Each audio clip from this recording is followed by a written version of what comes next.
Welcome back to the Real Estate Reserve podcast. Jason Ballin from Hard Money Bankers.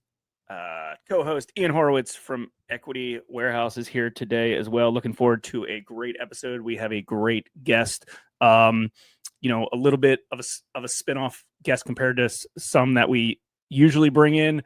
He definitely has tons of experience in managing huge sales teams and selling real estate. So definitely looking forward to inviting Jordan on here in a second. But first, if you are a first-time viewer, follower, listener, watcher of the show, thank you so much. We couldn't do it without you. This is going to be a great show. Looking forward to it. And if you've been following us for a while, thanks again. Couldn't thank you guys so much for the support. This is going to be a good one. Looking forward to it. Yeah, definitely excited for this one. Guys, if you get any value out of this, you guys know we bring in guests that are actually doing deals, not the gurus, not the people trying to sell stuff. We bring people in that are actually doing deals and taking time out of their day. Like literally our guest is at his office with some construction going on because he's a real guy doing real things. So if you get any value out of this, please share the show. We don't care about the likes or the subscribes, but if we can share it, it's the best compliment we can give our guest. And like Jason said, this guest is a little bit different from what we normally do, but we're going to bring in a broker up from New York City, and you guys might have seen him on Netflix on Owning Manhattan. So let's bring in Jordan March. What's up, brother? Hey, what's up, fellas? How's it going? Thanks for having me. Yeah, just a little south of you, down here in Philly and just outside of Baltimore and DC. So over here on the East Coast, it's supposed to get cold, so I'm not looking forward to it. I don't know how you feel. So winters are not my thing. You just kind of keep your head down and stay out of trouble. Yeah, I think that's his consensus for all of us that live kind of in the Northeast, and I think it's a good time for us to just put our heads down and just grind.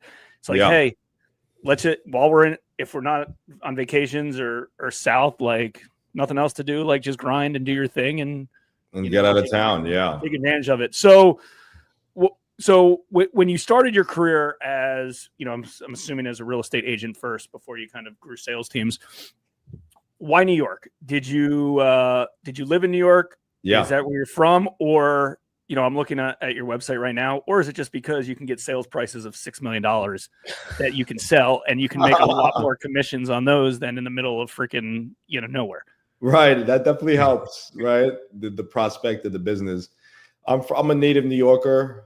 Born in Manhattan, raised in Queens to Westchester, Rockland County, kind of moved around a little bit until my parents actually bought their first home. And, came straight back to the city after high school was up and just got into the business right after, I did a music program and was interning on some record labels. And I was a musician, doing beats and trying to, break my way in as a performer. And got into the business because it had the prospect of making some big money. So I was like, I had a couple of friends always talking about it every day, and I was like, it's only 2 weeks to get a license, So I was like, I guess I should give that a shot, and here we are. So it's been 17 years now, and it's always been New York. Finally getting some traction in Miami, working on some new development projects there. But yeah, it's been here, New York City proper. Let's talk about New York City, because Jason and I and his business partner Chris read a book recently about all the skyscrapers that they built on the edge of Central Park, which I think I guess Ryan was when he was the $1 million listing show on Bravo that my wife made me watch all the time. They were building all those right there on Central up by Central Park. New York City as a whole, just there's a lot of moving parts. Dude, give us some inside knowledge to what operating in New York's like compared maybe to some other markets. If you've been exposed to other markets, we're pretty simple out here. Everything's pretty straightforward. We use title companies. I think you guys use lawyers. A lot of condos, a lot of co-ops. Let's talk about some of the stuff that happens up in New York City and what makes it difficult to operate up there. Well, primarily New York City is dominated by co-ops. Right. So the ownership structure is different, where basically it's a corporation that owns an asset, as that then gives everybody individual shares and a stock certificate and a proprietary lease. So, those are a lot different because they are different rules on buying real estate. Right. You're actually not even buying real estate in this sense. It's about 75% of New York. So basically, the deals are longer. It start there. The barrier of entry is a lot higher, right? A studio can easily cost you $1 million somewhere nice in town. This is a market where like it is very much so like not the easiest also for investors, largely because of like rent rates versus exactly what they'll be able to acquire and be able to actually charge, right? Like it could be easily $2 million for a single family home, and there's only so much that you can charge in rent for these type of things, right? We've seen rentals get really, really hot over the last few years, though, which is encouraging for people to enter the market. But for the most part, I would say that like this is definitely like a buy and hold city. You get a good appreciating asset. You try to negotiate a good deal, make sure that you're making money at closing, and like think of it, I'm going to hold this for 5, 6, 7 years and do a good flip. I mean, that's where it's been really, really good for investors and people getting in. And those that want to, still have a solid rental and be able to at least cover their mortgage and their carry costs. But otherwise, like it's been really a market that people come in to buy like an appreciating asset, sit on it, right? So that's one thing. I mean, it's also expanded a lot more than it's ever have. I think people are venturing further out into Brooklyn, Queens, neighborhoods that we haven't seen really get gentrified, and it looks good. I mean, what some of the neighborhoods that have been transformed and the resources that they're bringing people and the jobs that they're bringing to these neighborhoods as well. I mean, it's really exciting to see New York just become a bigger city, right, so to speak. It's expensive for renters, very expensive for renters, I think, versus any other city. So, it's easy to not be able to find a unit online. Even brokers are calling left and right just to find what vacancies are out in the market. So it's very challenging in that capacity for people. And it's very competitive. There's sometimes in these hyper local neighborhoods, there's about 30 people who do all the business. And, you're really having to think about creative ways to stay, in front of your clients. And a lot of those relationships can easily still be taken over the years because some of the hot brokers get in there and they really, are doing everything to impress some people. And there's a lot of smart, sharp brokers here. We are easily, competition is thick because we do have, people that come from all over the country to work in New York City, right? The financial capital of the country in a way, right? With Wall Street and all the other financial services and, all the other things related to fashion or media or film or, sales. I mean, it's just such a bustling city, and there's a new generation that comes in every year, and, competition's thick, right? So, we're always evolving and adapting our tools and resources and marketing. So it's refreshing in that capacity. And as there's the big deals, like a $3, $4, $10 million deal is on. Sometimes it's like, I got to pinch myself, but like, it's really no big deal to, be in this type of realm of and caliber of asset. Yeah. I think that makes a lot of sense of why everyone's attracted there, just because, like you said, the commissions, if you flip a house, or flip a property, you can make, 7 figures instead of 5 figures, Right. like in essence, compared to other ones.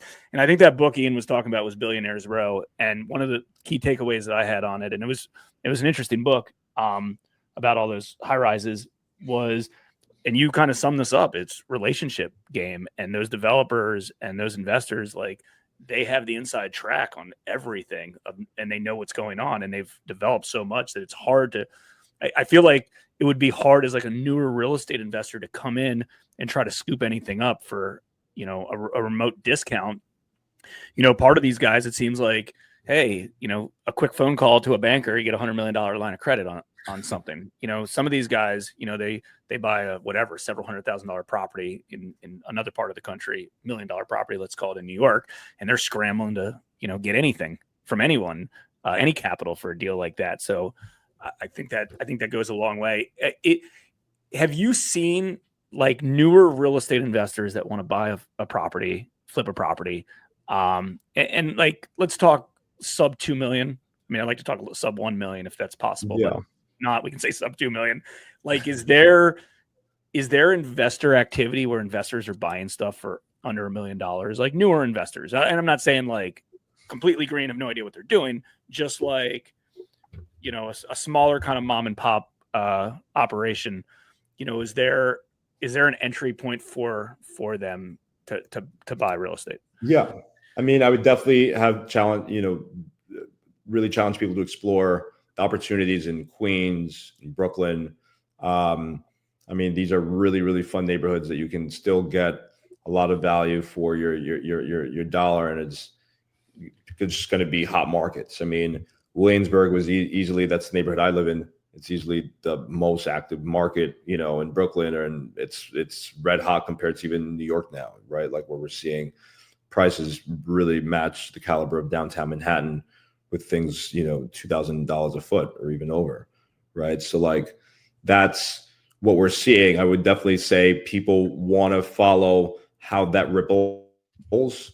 So that now leads you into Bushwick, into Ridgewood, right? You have a lot of the South Brooklyn communities, which, you know, have a very, very loyal neighborhood, and people just kind of stay within those neighborhoods, largely in part of, you know, those who may be of some certain ethnic backgrounds and want to, you know, really keep it tight in the community, you know, so you find that like, but there's a lot of growth, you know, in South Brooklyn in that sense as well.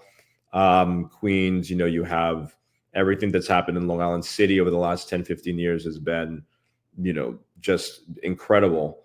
But I would say those are neighborhoods, Astoria, Sunnyside, right? And further out, you know, have Forest Hills, you have, I think things that are good for commuters are what you want to see. And people are doing longer commutes these days. So I would say to investors, you know, look at, don't be like so concerned as we did in the past where everybody wanted to be 15, 20 minutes away from the city. I'm seeing people commit to the bottom of Bushwick and it's really no big deal anymore, right? Which is, you know, considerable distance, you know, versus being where I'm at, which is one stop outside of Manhattan. I mean, I can literally be in Union Square, which is a prime downtown neighborhood, in just a few minutes, you know, 5, 6, 7 minutes on the subway. So it makes Brooklyn very accessible, convenient, and, you know, a great neighborhood because it has a neighborhood vibe. You know, you're not just next to glass towers, right? So I would say you can find some cool multifamilies, you know, in that neighborhood, 2, 3, 4 units for $1 million, you know, and see where there's some opportunities. But yeah, that's where I think is most viable for new investors to come in and be able to get a real, you know, advantage of taking advantage of this beautiful city. Yeah, my mind automatically goes to like rent control and trying to get permits and how much of a nightmare that has to be. I can only imagine, but part of me, you know, doesn't want to bore the audience. And you know, you kind of brought it up of, you know, diversity of like neighborhoods and different ethnic backgrounds. And, you know, you hear a lot of Chinese, Japanese, overseas money all over Europe coming and buying assets in New York City. And obviously we just went through some turmoil, depending how you view the political scheme, whatever. Is New York still the place where everybody around the world wants to park their money? I think there's absolutely something very aspirational about owning in the Big Apple, especially when you're speaking to foreign buyers who have not jumped into the United States yet. You know, I think it just really is connected to so much more than buying a piece of real estate, where you're buying a piece of the dream, right? And I think it's still a very consistent, reliable market.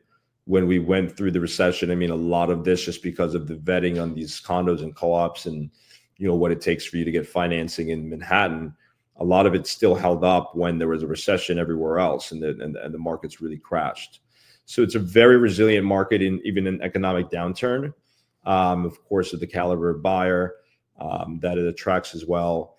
And, you know, it's really connected to, I think everyone can agree that it's, you know, about the arts, it's about affluence, it's about, you know, really being a fast-paced community that I'm seeing from all over the world. If you want to be someone in the city. You can be anybody you want and never feel like you're judged or there's not a place for you. If anything, it's better to stand out than to fit in, you know?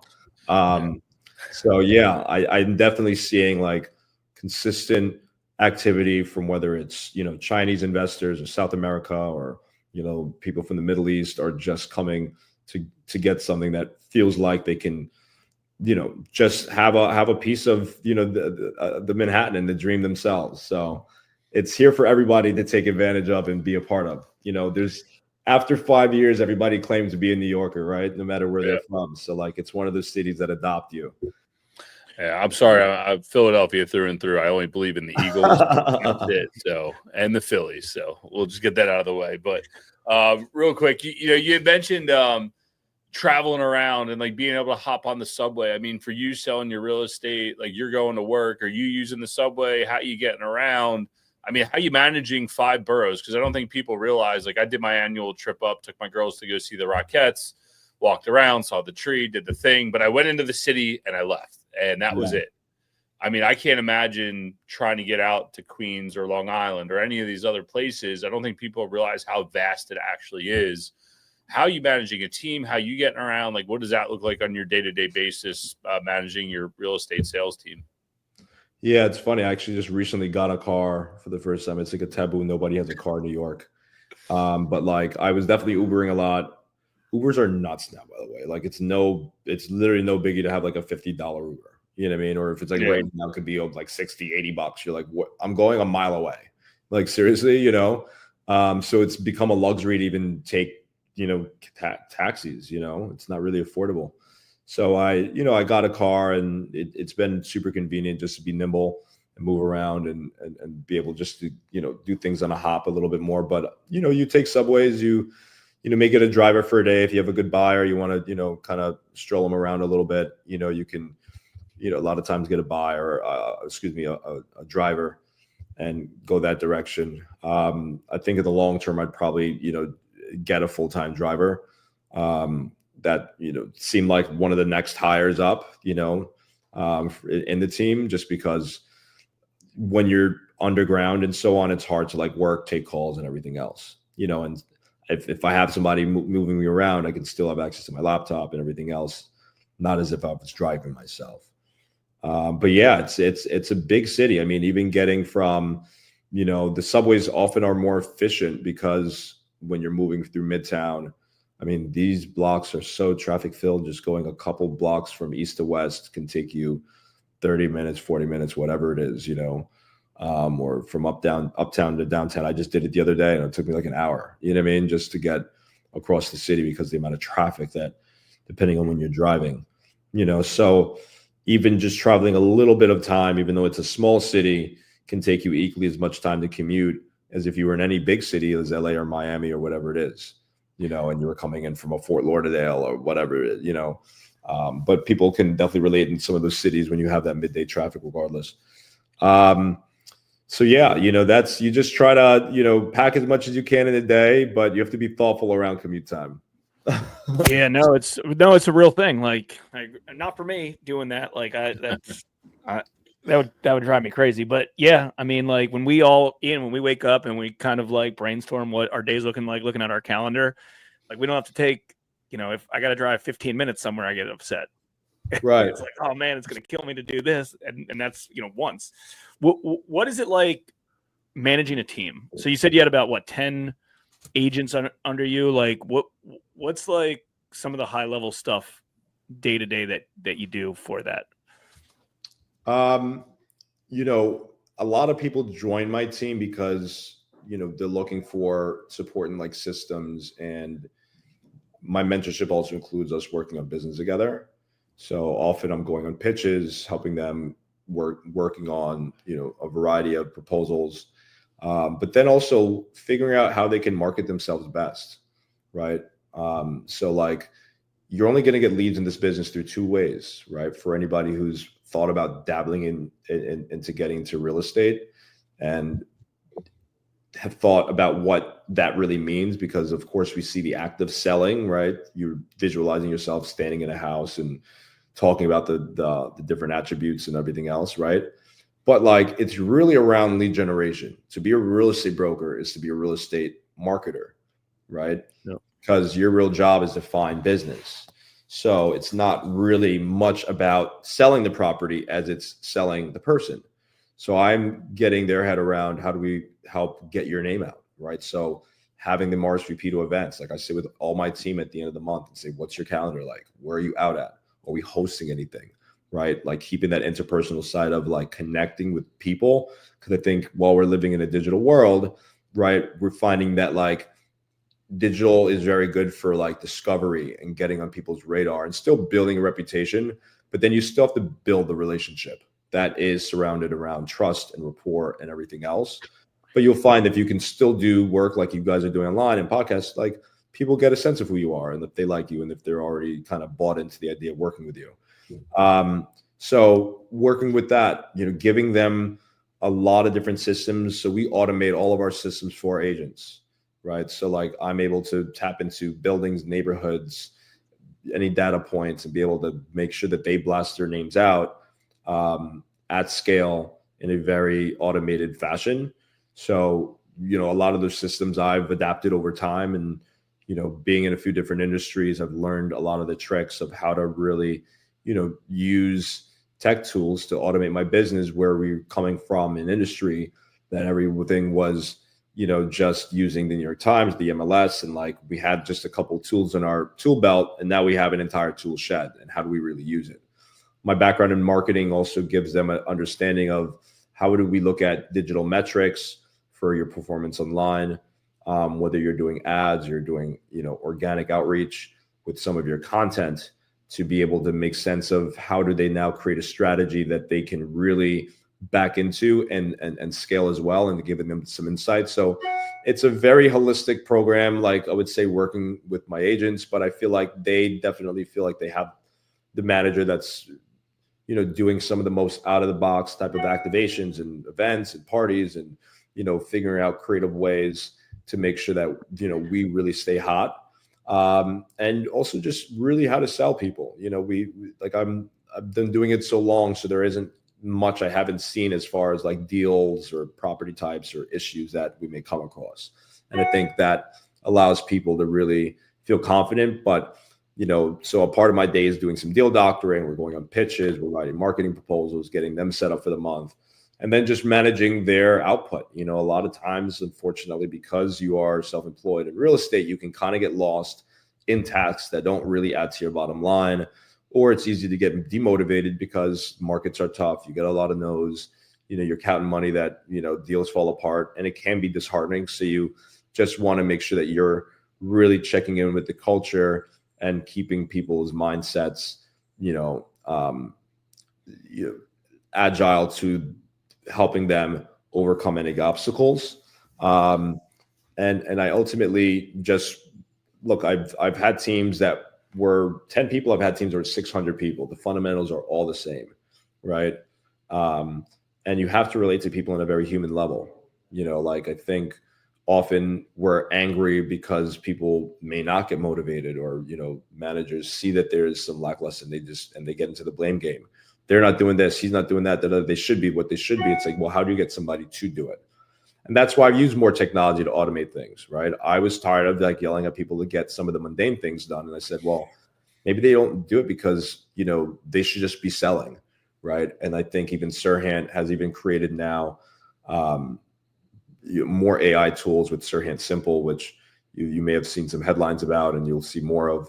But, the goal is to just automate all of the clerical, administrative, heavy lifting tasks that are super time consuming, that take away from you actually dealing with, who your prospects are going to be, whether it's your buyers, your sellers, your developers, and, really give you guys the time back, which gives you the power back, which puts more money in your bank and helps you figure out, and focus on those type of tasks that are really going to contribute to your bottom line, Yeah. Yeah. I love that conversation piece about like building relationships in person. Too many people, and like Jason and I do this podcast, but we do a lot of this podcast because it's a great therapy session, but also it's a great credibility piece. We don't expect to close anyone off a podcast for our individual businesses, but the goal is to then get them to then reach out to us We have meetups, we have in-person meetups. It's like, okay, then the rubber meets the road. And too many people nowadays just want to do business all online and be like, oh, just click on my Zillow lead. And if you like the house or not, I'll sell it to you or I won't, right? Like, because isn't that like the Redfin or the Zillow model or whatever they are? Like, that's them. And I think New York's always kind of, just from the outside looking in, you guys have always kept that in-person relationship building, deals kind of get done in back rooms. It feels like atmosphere that I think is more promotable to positive business than just the transactional BS, point, click, and done. So, yeah. Go ahead. I mean, I've played on both sides. So I actually, one of my positions, I was managing director of a company that we raised money and literally bought 80% of what New York was doing on Zillow, right? So a big part of that $1 billion that I've done was through digital media. And now I don't buy any of it. I was their biggest client in New York for a few consecutive years until we actually pulled out. And it actually was on the news and a bunch of things at the time. But I definitely think it's good to have a mix, because as you spend money in marketing and PR, I mean, PR allows you to really activate your network better and keep people and people like you being in a very high level position and really respond to that type of branding where you're connected to something, whether it's luxury or a certain level of success. I mean, people are definitely influenced by your wins. So I would say celebrate your wins, but then it does come down to your interpersonal relationships. Like, you can just have a small network of people that you double down on and get all your business from. I mean, I have people who are considerably less followings than me and are able to transact at a similar level. So it's really, knowing that it is a two-pronged approach. And I think, as you said, a lot of brokers or, investors or people, they just want to just click online and just rely on tools and systems. And do I need this new CRM? Do I need a new website? I got to get this. And it's like, no, you got to get on the phone. You know what I mean? You got to get in front of people. There's certain, companies that are always adding new tech tools and so on. But the fundamentals to me will be the same. And I can run my business in a hole in the wall. You know what I mean? And even if I had to go back to a telephone on the wall as well, it would still be okay, because, you how to just work. And those are people that whether it's less tech or more tech, are always going to do better. And then there's some that kind of hide behind lead generation and, hoping that it really makes a turn in your business, and that's okay too. But I do think that now you have to have a holistic marketing strategy, so that you're staying on top of people's minds and passively prospecting. And the thing I love about being online is that it's very cumulative. And you can scale your conversation. I mean, again, even if 1,000 people look at a video, which people don't think is a considerable metric, but from the utility of communication, I've had, say if it's even a 30-second reel where I talked about the market now, those 1,000 people were able to get that in just a couple of seconds rather than having those individual conversations.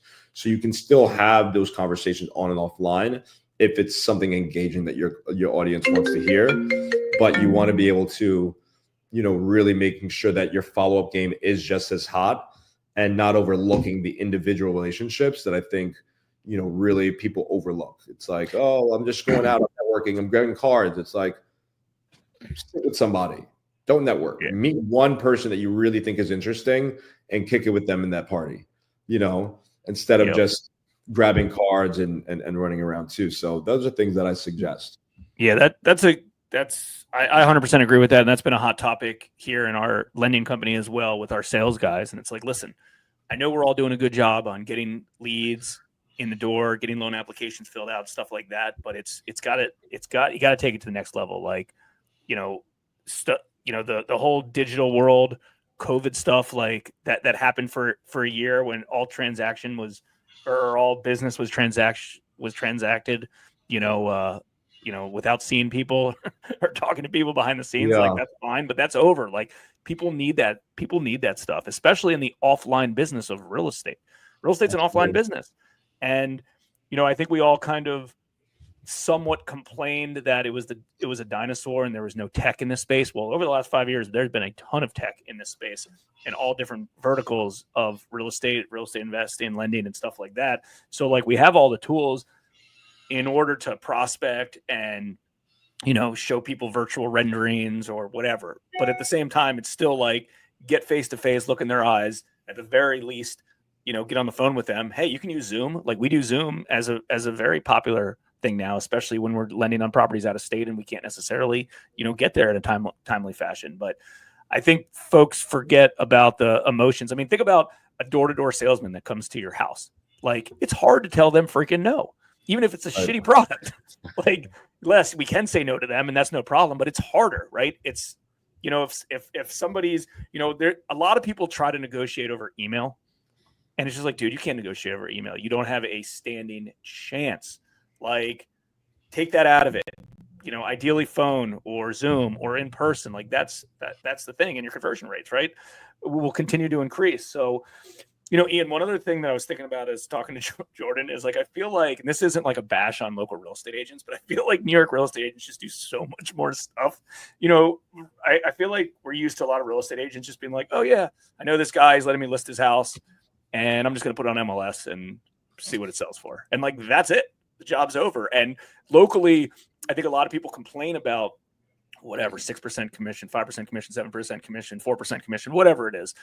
And it's like, well, I guess it depends on really what you're getting. And I think, and it might not be, you know, all New York. I'm sure some New York real estate agents suck, right? Like that's the case with everything. It's the 80-15-5 rule of every industry. And that's not to say that every real estate agent by us, Ian, sucks either. That's not a fair assessment. I know a lot of them do. I know a lot of them work really, really hard, but like, it just seems like, oh, well, we're doing this pitch and then we're going here and then we're meeting this person. And then, you know, a lot of agents, like you get what you pay for, right? Like a lot of agents, they're just, oh, cool, I got this property. I'm just going to list it and I'll see what happens. And they just don't know what's up. And here's the thing. I get it. I suppose if like your average listing is very, very small, but like we're still in markets, DC area, some areas of Baltimore, areas of Philly, like there's still $500,000 $1 million listings. You know, my average loan amount's $300,000-$400,000, right? So like the properties are selling for $600,000-$700,000. So like there's still enough that like they should be professional in order to be able to do whatever they can to sell that property. You know, they're still making, you know, maybe not 6 figures, but 5 figures in commissions. A lot of money. Yeah, it's a lot of money. Competition breeds talent, right? Like how many, I mean, here's a good question. I don't know if you know this, but how many agents / brokers are there in New York City? There's got, it's probably outnumbers like, what we have here, right? I think it's like 12,000 agents. Yeah.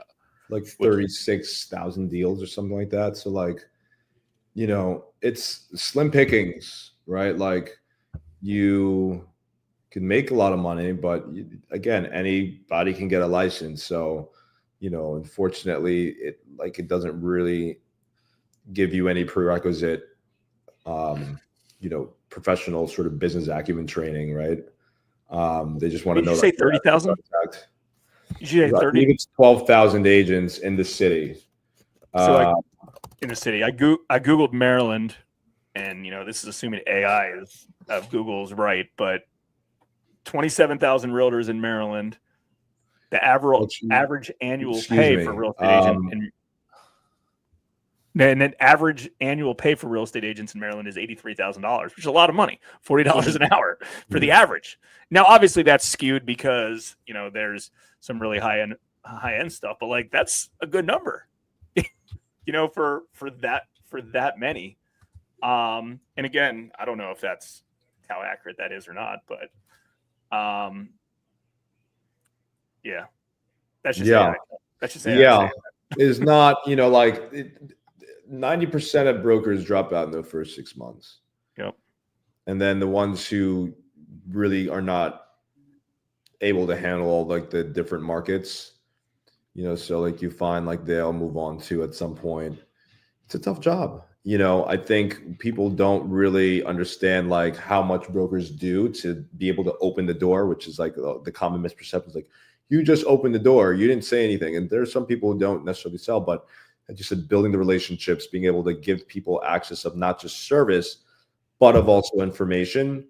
Because especially in New York, it's like there's so much property, and like, I could spend hours just finding that one loft to put online for rental, and be challenging a broker fee. It's like this, you wouldn't be able to even get access to this listing, right? Like without a broker, because some of these property managers don't list, and they'll do things word of mouth, and a lot of people don't have access to the information as much as and the relationships as much as the service of being sold a property and having the concierging of setting up showings and all that stuff. But like, same thing for sellers, like getting access to my list, right? Like I have a list of buyers that are in the market that I've grown over years. That's in excess of 20,000 people, right? That like, I know their names and numbers, where they are, they're here in New York. And like, that's what you get, and it could be done in just a couple clicks, like that's the cool thing, or just a couple calls. And I think people don't really understand that, like, but it took years to be able to build that, so it looks easy, but I would definitely caution people to just ask the right questions and then know if they can commit to the hustle, right? Like I would definitely challenge people to like, get on the phones again, like really get cold calling and be able to like really, book appointments that way. A lot of real estate agents kind of sit around and kind of hope for the best, or, do a couple, postcards or something like that, and just wonder why they're not being able to make money. But like, as I said, in the holistic marketing strategy, yeah, you're doing the postcards and we're not going to leave that right back. But like, we also want to make sure like they're seeing your name, in their voicemails, or they're seeing you online, or they're getting emails. So like, you want to hit people a few different ways, and like, then you can always consistently transact in this business. Yeah, no, definitely. It's definitely some good points. It's been really fun to learn more about the insides of New York City real estate and just, the challenges that come with it. What's, before we let you go here and give a way for people to find you, like what's one book or podcast that you think everybody should read or listen to, or, go check out? One book or podcast, connected to specifically real estate? No, anything you want. I'm into a lot of like manifestation stuff, and I think mindset's important. There's a guy that I like. His name's Elmer Locker. I think anybody that's selling should read "You Can't Teach a Kid How to Ride a Bike at a Seminar" from David Sandler. And I would, say learn the power of your subconscious mind. Yeah. Right on. We'll get them in the show notes. I'm going to have to add that last one to my list of things to read. Yeah. And go from there. Jordan, where's the best place people can find you? Want to learn more about what you do? They want to check you out. I know you're on a TV show. Where's the best place people can find you? Well, Owning Manhattan season 2 will be out next year, approximately late spring, summer. I'm on Instagram at It's Jordan March. Otherwise, shoot me an email, Jordan@Serhant, SERHANT.com. And if you Google me, you could probably find my number and everything else out there. So, yeah, not too hard to find. Right on. I say, well, you can go to New York and try to go find them, but that might be a little hard. There's a lot of people there. So with that being said, we appreciate your time. It was an enjoyable conversation, and we will catch you guys on the next one. All right. Thanks. Thanks for tuning in to the Real Estate Reserve podcast. Do us a favor and like, comment, and share our broadcast. It helps the algorithm and helps us spread the word too. Till next time, thank you for tuning in.